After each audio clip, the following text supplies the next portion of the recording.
Hello everyone, welcome to Slipjoint Sawyer. Today we're going to be doing the monthly EDC and pocket knife pocket dump. This is going to be the most carried stuff through the course of the month. Now, I've had a really busy month this month. The first sort of week and a bit was in Texas, for Blade Show, Texas. A few days at home, then I was back up to Sheffield to meet up with Paddy, Mikey, Judd, Sean, and then this last sort of week or so is going to be busy as well. So I've actually not carried a huge variety of stuff, but my carry has changed quite a bit in what I actually carry. There's some lockers in here, but that was mainly because I was in Texas, so I could just carry them without any sort of worry at all. And just some sort of slimming down of things I carry really, or just different bits and pieces. But let's jump straight into it and start off with the slips and the EDC gear. So two of my most carried slips are these here, both handmade by members of the community. One on the right is made by Griff over at MJ Hoods.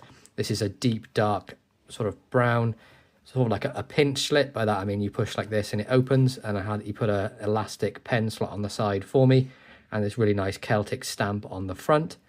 I have the SVJ Workshop brass pen tucked in the side of this one, as that's what I carried today. Check them out on Instagram, they do a great job. Bolt action pen. And then along with that, I would also be carrying it in if it was a different day. This is it was a very nice teal colour until, I sort of touched it. But you can see the natural patina on the level. This was made by Lynn, Sean's wife. She did a fantastic job matching the colour up to my channel sticker. Now it was, if I do this, you can see the original colour of the leather. But it came with me to Texas. I carried it every day there, and I've carried it absolutely a ton since I got it. And you can see where I pick it up, grab it by the pen slot, that gets the most sort of the natural wear. You can see how dark it's gone here, but I think that looks absolutely fabulous. I love the sort of the natural wear of leather. I think it looks beautiful. But they're the two slips I've carried the most, with the pen that I carry every single day. That's the only one I ever carry. I did pick up an Olight O Pen Mini when I first started carrying EDC gear, but kind of gone off that towards the brass pen. I think it's just a much more classy carry. John picked me up a Zippo for me while I got there, and he knows I love orange. A lot of my EDC gear, like the lanyard on my keys and bits and pieces like that, I carry orange, and I love the sort of extra for that. And he picked me up this Zippo. Now it's a 2023 D, which is April, and he got me the single torch insert for that. I think that's absolutely fantastic. I love this thing. It's been on my hip every day since I got it, and on my hip in the Z clip, or the Z clip. So the Zippo just clips in like that. Very simple to take it out. You sort of just push that back and then push the lighter up from the bottom. But that's it. That's my Zippo carry. I've also been carrying a flashlight. Now a lot of these are down to, well, the next two are down to my sort of recent interest in hitting antique shops, pawn shops, looking for antique knives. And these two really help with identifying old knives. So the flashlight to light up old cabinets, or to light up a tang when you're trying to read what it is on the knife. And if there's any stuck blades, a small pair of pliers is perfect for that. And I've been carrying the Gerber dime on my belt loop, so I've just put a little hook on there, and it sort of just dangles on my side if I may need it. But this is one I picked up relatively recently. It's a Soffern SC13. It's magnetic base, has several modes, but it's pretty standard as a flashlight. And the reason I picked it up is mainly because of its size. I don't like a too chunky or heavy flashlight, so that's perfect for me. And you can pick them up at the moment. There's actually a sale going on. I think I paid £15 delivered for that, and it's usually about £30. I think that's an absolute bargain. Now on to a couple of the EDC bits I've carried. Got my wallet, of course, with my cards, a couple of band-aids in there in case I cut myself, things like that, and that sort of stays in my back pocket. And then one thing I will say about hitting antique stores, things like that, you're always going to get the best deal with cash. So I've recently started taking a money clip, so I've got some cash on there. That's just what's left over from the last sort of trip, and I sort of just carry that with me. It's just a carbon fiber thing. I think I paid about a tenner for it offline. Can't remember where I got it from, but if I remember, I'll put the link in the description. But that's mainly what I'll carry most. Now I don't carry a lot of this day to day every day. I have been carrying this pen, the Zippo, and this torch every single day. Everything else is sort of chop and changed. Start off with this one. So this is a new release. that I would carry in for quite a few days, and I've been back from Texas. This is the Rosecraft Blades Lusahatchee Jack in the Stag, and that is RCT010, and then of course STG for the Stag.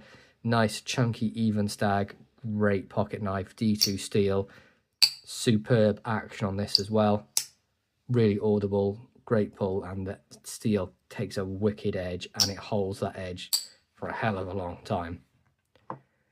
Mainly now it's going to be a lot of older knives. There's a couple of customs in here, 2 lock-in knives which we'll do first, but as I mentioned at the start, that's mainly because of the visit to Texas.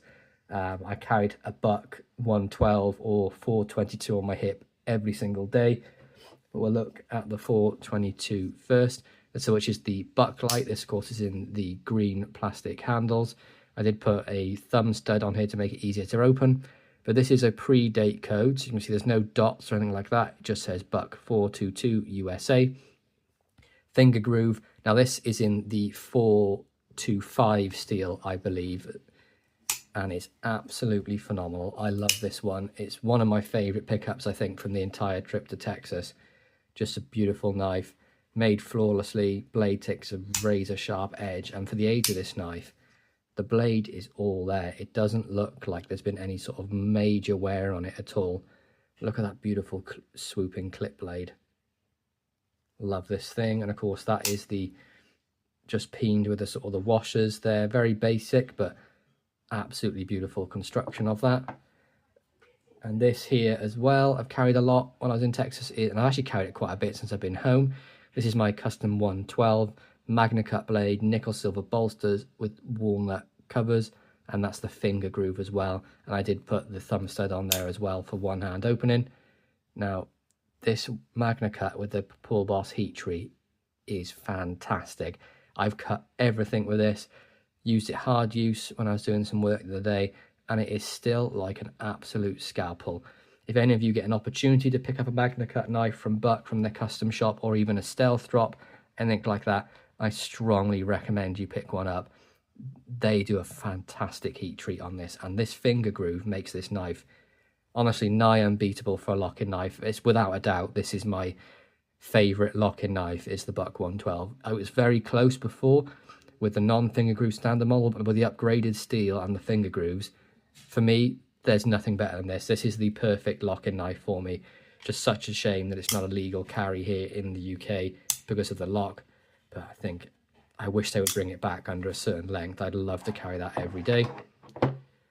Next up, we have an Ashley Harrison custom. Now this is the Brit Buster. This is in Desert Ironwood, and we have the coined liners and the filed back spring. And this is 01 tool steel with a half stop as well.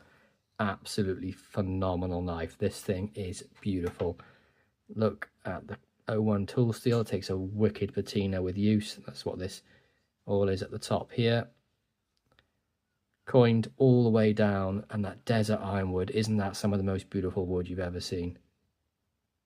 Absolutely stunning knife. Bird's eye pivot. There's Ashley's maker's mark there. Let's see if we can get it to show you. It is an A and S with a W superimposed behind. Great action, great snap. I probably will do a full review on most of these knives. This is just sort of a quick overview of what I've carried. I'll put that up there. Also carried an old timer quite a lot while I was in the States, and a few days when I've been home. This is a Shrade 881. I got this in a trade with Kevin, the knife doctor. Pretty much brand new. Put an edge on it, gave it a little clean. That's all I did. Can't find anything wrong with it. The only thing is this dirt I'm struggling to get out of the back. So if anyone's got any tips on how to get out of the back, I've tried scrubbing it off, tried sanding it off, tried ultrasonic cleaner, tried oiling, tried sanitizing, everything. I just cannot get it to come off. But all the blades are in superb shape on this.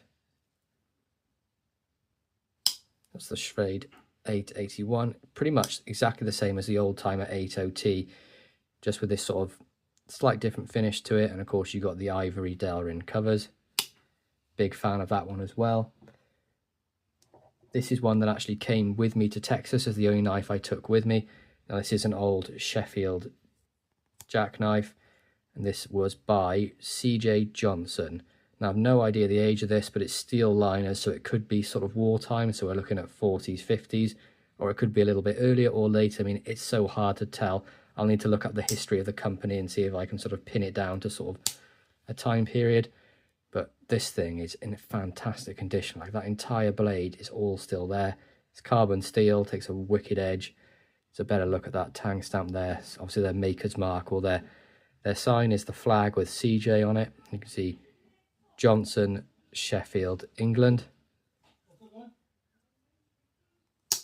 Absolutely beautiful. It looks like to be rosewood on there with steel liners and steel springs. Fantastic fit and finish. Blades pretty much dead center as well. I mean, what more can you ask for a vintage knife to come to you in such fantastic condition? Another one that won't shock anyone is the Ashley Harrison custom Sowbelly. I've shown this a few times before. Brass bolsters, snakewood covers, 01 tool steel clip, and there's a bit of a better look there at his maker's mark. Now, John over at Thrifty Kniffy has just done a review on this very knife.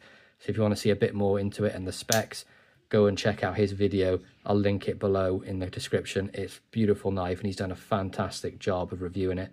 Mine's looking a little bit worse for wear because, yeah, I carry this a lot before I went to Texas. And it's been in the pocket a lot since, to be honest. I mean, who wouldn't want to carry this thing?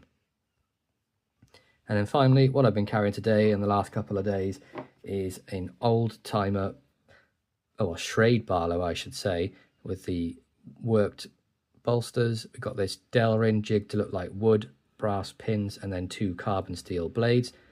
Pen blade on there. Main blade, you can see that Shrade USA, and the model number is 206. Great action. Carbon steel takes a wicked patina and wicked edge. Centering's pretty good. This one's leaning a bit towards the middle, but not touching. But look at the build quality on the back of that. Absolutely flawless. But there we go, guys. That is my most carried knives and gear for the past sort of month or so. I really hope you enjoyed this video. Please be sure to like, subscribe, and ring that bell for notifications. And I'll catch you guys in the next one. Peace out.